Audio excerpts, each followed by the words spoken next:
Welcome to Luca is a Billionaire, where the only thing I invest in is your answers.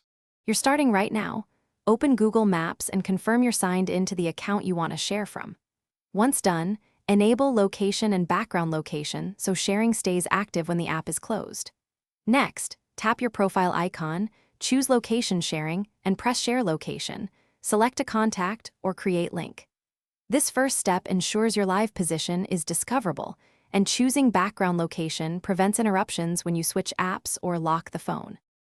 Once the share flow starts, choose how long you want live location visible.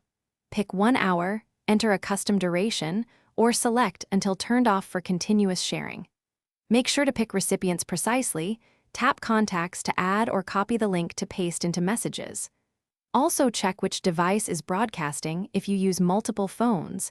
Disable last seen if you want more privacy. These controls let you balance convenience with security and prevent accidental. To end sharing, open location sharing and tap stop.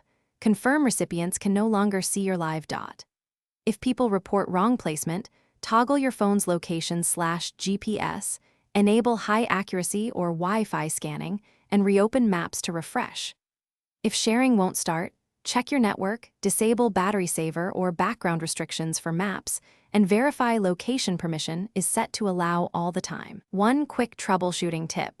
Force close and relaunch maps after changing settings to ensure the new permissions take effect. Thanks for watching and please subscribe. It's the best investment you'll ever make.